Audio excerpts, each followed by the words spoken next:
Good morning dear student, मैं doctor Mahendra Sarang आपका स्वागत करता हूं हमारे YouTube channel English literature academy पे। डियर स्टूडेंट, आज एक स्पेशल वीडियो बनाने जा रहे हैं हम बीए थर्ड ईयर के इंग्लिश लिटरेचर के छात्रों के लिए। डियर स्टूडेंट, अभी कुछ समय में बीए थर्ड ईयर की एग्जाम राजस्थान विश्वविद्यालय में स्टार्ट होने वाली है। तुगलक एक बहुत ही अच्छा ड्रामा है जो थर्ड ईयर के सिलेबस में दिया गया है। आज हम इसे लेकर के चर्चा करेंगे और इससे रिलेटेड डेफिनेटली एक लॉन्ग क्वेश्चन आपसे पूछा जाएगा, तो आप इसकी समरी प्लॉट के बारे में जानिए, इसके कैरेक्टर के बारे में जानिए, फिर मैं आपको इसके लॉन्ग प्रश्न के बारे में बताऊंगा। तो आइए हम चलते हैं इसके प्लॉट और कैरेक्टर पे। इसे कब लिखा गया? डियर स्टूडेंट, तुगलक गिरीश कर्नाड के द्वारा लिखा गया हिस्टोरिकल प्ले है जिसे 1964 में 13 सीन में लिखा गया और ये 1964 में पहली बार उर्दू में इसको नेशनल ड्रामा स्कूल में इसको एक्टेड किया गया। डियर स्टूडेंट, गिरीश कर्नाड के द्वारा लिखा गया बहुत ही सुंदर और बहुत ही आकर्षक प्ले है ये, जो तुगलक जो एक मुस्लिम शासक था उसके ऊपर लिखा गया है, जिसने अपने पिता और अपने भाई की हत्या करके जिसने यह सिंहासन हासिल किया था। अब मैं आपको बताता हूं इस नाटक का जो मुख्य कैरेक्टर है, जो पूरी कहानी घूमती है, वो तुगलक पर घूमती है। इसे एक मूर्ख शासक भी कहा गया है, कारण क्योंकि इसने अपने जीवन में कई सारे गलत डिसीजन लिए। डियर स्टूडेंट, तो हम अब शुरुआत करते हैं इसकी कहानी से। तो तुगलक ने अपने भाई और अपने पिता को मार करके इसने सिंहासन हासिल किया, क्योंकि यह बहुत ही महत्वाकांक्षी था। तुगलक चतुर, चालाक और एक राजनीतिज्ञ भी था, लेकिन उसकी कुछ मूर्खताओं की वजह से इसका पतन भी हुआ। अपने पिता और भाई को मारने के बाद जब इसने सत्ता हासिल करी तो सैयद रहे और रतन सिंह रहा और भी कई लोग थे जो इसके विरोध में आ गए। तो इसने अपने विरोधियों को या तो मरवा दिया या कुचला दिया या उन्हें फांसी की सजा दे दी। यहाँ पर एक मुख्य कैरेक्टर है आइन उल मुल्क, जो इसका एक बहुत ही वफादार सैनिक रहता है, लेकिन यह बागी हो जाता है और तुगलक की नीतियों के खिलाफ हो जाता है। तुगलक की जो सोतेगी माँ है उसके द्वारा उसे समझाने पर वह आइने उल मुल्क से एक मीटिंग रखता है, लेकिन आइने उल मुल्क से मीटिंग वह नजीब को भेजता है। वहां पे नजीब दिखने में सुल्तान जैसा है, लेकिन नजीब को जब सुल्तान तुगलक के द्वारा उसके पास भेजा जाता है तो यहाँ पर सुल्तान एक चालाकी करता है। वह नजीब को एक रॉयल तरीके से सजाता है और अपने खुद के हाथी पर बिठा के उसको आइने उल मुल्क के पास में भेजता है। आइने उल मुल्क तुगलक की सारी नीतियों को जानता था। उसने दूर से देखा हाथी पर बैठे हुए नजीब को, वह गलती से सुल्तान समझ बैठा और उसे लगा कि मेरे साथ धोखा हुआ है, और उसने उसके ऊपर आक्रमण कर दिया। क्योंकि तुगलक की माँ के द्वारा तुगलक को यह बताया गया था कि आइने मुल्क उसके ऊपर आक्रमण करने वाला है, और तुगलक चतुर चालाकी में और राजनीति में बहुत निपुण था और उसने जानबूझ करके नजीब को आइने उल मुल्क से मिलने के लिए भेजा, क्योंकि नजीब उसका एक अच्छा रॉयल पर्सन था और उसका फेथफुल था। लेकिन नजीब जो था अब उसका विरोधी हो गया था, ये बात तुगलक जान चुका था, तो वह एक तीर से दो शिकार करना चाहता था। तो अपनी माँ के कहने पर अपने जैसे कपड़े पहनाकर अपने हाथी पर वो उसे आइने उल मुल्क के पास में भेजता है। आइने उल मुल्क जो 36,000 सैनिक लेकर उसके ऊपर आक्रमण करने वाला था और तुगलक के पास कम सैनिक थे। तो नजीब जब वहां जाता है तो आइने उल मुल्क उसे दूर से तुगलक समझ बैठता है और उसके ऊपर आक्रमण करके उसे मार देता है। इस तरह से वह तुगलक को इस बात का फायदा मिल जाता है। तुगलक आइने उल मुल्क पर आरोप लगा देता है कि उसने नजीब को मार दिया और वह आइने उल मुल्क को सबके सामने गिरा देता है, उसका भी वध करवा देता है। इस तरह से वह एक तीर से दो शिकार करता है। नजीब को भी वह आइने उल मुल्क से मरवा देता है, फिर आइने उल मुल्क को धोखे से मरवा देता है और लोगों के सामने उसे उनकी नजरों से उसे गिरा देता है। फिर सबसे बड़ी जो मूर्खता करी तुगलक ने वो ये करी कि उसने अपनी राजधानी दिल्ली से दौलताबाद शिफ्ट करी। दिल्ली से दौलताबाद राजधानी शिफ्ट करने में उसे कई सारी परेशानियों का सामना करना पड़ा, लेकिन उसके पीछे भी एक कारण था।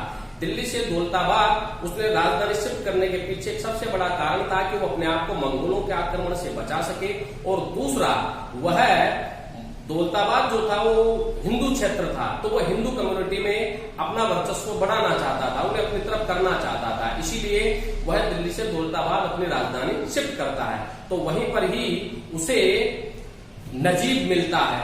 नजीब जो है वो बहुत ही चतुर चालाक रहता है। हालांकि नजीब उससे भेष बदल करके मिलता है, तुगलक उसे पहचान जाता है, लेकिन वह सबके सामने उसका भेद नहीं खोलता है। नजीब उसके सामने विष्णु शर्मा नाम का एक हिंदू युवक बनकर के वो उससे मिलता है और उसके सामने अपना पक्ष रखता है कि उसकी जमीन को जबरदस्ती जब्त कर लिया गया है। तो नजीब जो है, नजीब क्या है, ये इससे मिलने के बाद ये इसकी चालाकियों को तुगलक समझ जाता है और तुगलक उसे अपने फेवर में कर लेता है और वह इसे, जो लोग दिल्ली से दौलताबाद शिफ्ट हो रहे थे, उन लोगों को वहां सेफली तरीके से पहुंचाने का काम वो वहां पर उसे देता है। जब वह उसे लेकर के जाता है तो अपने दोस्त आजम को भी अपने साथ में बुला लेता है और दोनों मिलकर के दिल्ली से दौलताबाद जाने वाले लोगों को लूटते हैं और उनका पैसा वगैरह लूट करके, तुगलक के द्वारा जो पैसा लोगों की सुरक्षा के लिए दिया गया था वो उसे लूट करके जंगल में चले जाते हैं। लोग अपनी संपत्ति खो देते हैं, उन्हें भारी समस्याओं का सामना करना पड़ता है और बड़े हताश निराश होकर के वो दौलताबाद पहुंचते हैं। इस जर्नी में वो अपना सारा सब कुछ खो बैठते हैं, इसीलिए लोग तुगलक के विरोधी हो जाते हैं। फिर तुगलक ने वापस दौलताबाद से दिल्ली राजधानी शिफ्ट करता है, तो रही कहीं जो कसर रहती है लोगों की वो भी पूरी हो जाती है। लोग पूरी तरह बर्बाद हो जाते हैं, भूखमरी और आर्थिक स्थिति का बड़ा संकट हो जाता है, जिससे लोग तुगलक के खिलाफ बहुत बुरी तरह से हो जाते हैं और वह तुगलक के मारने की फिराक में रहते हैं। यहाँ पर राजा रतन सिंह, सैयद और कई भी मुस्लिम लोग थे जो उसके दरबार में थे, वो उसे मारना चाहते थे। तो राजा रतन सिंह ने, इन्होंने मिलकर के एक योजना बनाई उसे मारने की। तो जब तुगलक दिल्ली वापस जा रहा था, किसी काम से दिल्ली से बाहर जब जा रहा था, तो वह अपने भांजे को, गियासुद्दीन को, वह वहां का सिपह सालार या यूं कह सकते हो कि उसकी जगह उसे नियुक्त करके जाता है। तो राजा रतन सिंह और उसके साथियों ने उसे बहकाते हैं और उसे समझाते हैं कि जिस तुगलक की वो पैरवी कर रहा है, क्योंकि वो तुगलक का भतीजा था और तुगलक का वो पूरा साथ देता था, तुगलक का उसके ऊपर पूरा भरोसा था, तो उसके कहने पर वो उसकी गद्दी संभालता है। लेकिन रतन सिंह आदि ने सबने मिलकर के उसे तुगलक के खिलाफ भड़का देते हैं और अपने उसमें षड्यंत्र में उसे शामिल करते हैं। षड्यंत्र क्या था कि ईश वंदना के समय वे उसे तुगलक को मार देंगे, लेकिन तुगलक को इस बात का पता चल जाता है और अपने सिंहासन के पीछे वो कुछ सैनिक छिपा देता है। जैसे राजा रतन सिंह और ये सब उसे मारने आते हैं तो उसके सैनिक वहां से निकलकर उन्हें मार देते हैं। और तुगलक यहाँ पर भी चालाकी करता है, वह अपने भांजे को भी वहां पर मरवा देता है। तो से लोग उसके खिलाफ हो गए। और यहाँ पर एक अबासिद नाम का भी कैरेक्टर है डियर स्टूडेंट, जो मुस्लिम लोगों में सबसे प्रिय है और यह मुस्लिम लोगों का एक धर्म गुरु है। तो तुगलक अंत में उसे बुलाता है, लेकिन जब वो जंगल के रास्ते से आता है तो नजीब और आजम मिलकर के उसे मार देते हैं और वे उसका रूप धारण करके तुगलक के सामने प्रकट हो जाते हैं। तुगलक के पास जब वो आता है तो तुगलक उसे समझ जाता है कि ये नजीब है, लेकिन वह लोगों को उसको अबासिद के नाम से ही इंट्रोड्यूस करता है, क्योंकि लोग जो है वो अबासिद को मानते हैं और उसका कहना मानते हैं। और नजीब ने अबासिद बनकर के तुगलक के पक्ष में ही बोला ताकि तुगलक के समकक्ष में लोग, यानी कि उसके पक्ष में लोग आ सके। तो इस तरह से तुगलक की चालाकी का भी हमें पता लगता है।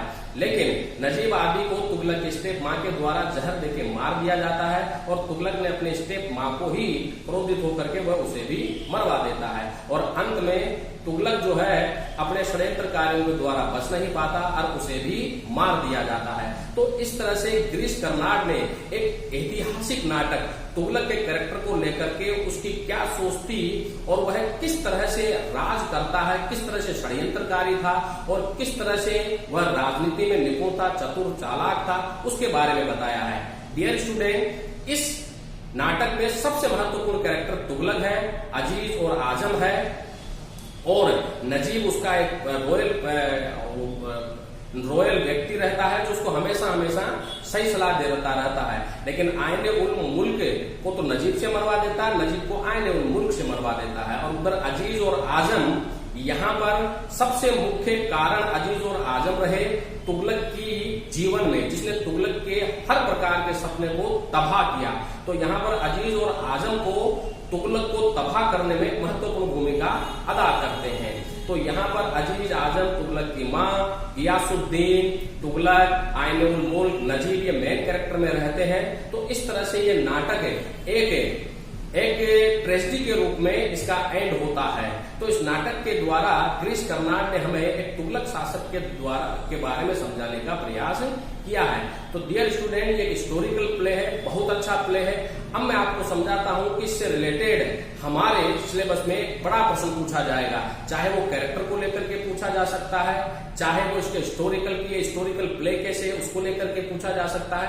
कई तरीके से इसमें प्रश्न पूछे जा सकते हैं, लेकिन जब आप इस प्रश्न का आंसर करें तो बिना पॉइंटों के आप आंसर न दें। डियर स्टूडेंट, चाहे कैरेक्टर से रिलेटेड प्रश्न पूछे, चाहे उसके थीम प्लॉट से लेकर के प्रश्न पूछे, या आपसे ये पूछा जाए कि हिस्टोरिकल प्ले कैसे है, या आपसे पूछा जाए कि तुगलक के पतन के क्या कारण थे, या आपसे पूछा जाए कि साबित करो कि तुगलक एक चतुर, चालाक और एक राजनीतिक व्यक्ति था। तो इनके जब आप इनको डिस्क्राइब करें तो आप पॉइंट लिखें, जिसकी शुरुआत आप इन पॉइंटों से करें। मैं आपको यह डिस्क्राइब करना चाहूंगा। जब आप इसको लिखे तो सबसे पहले आप लिखे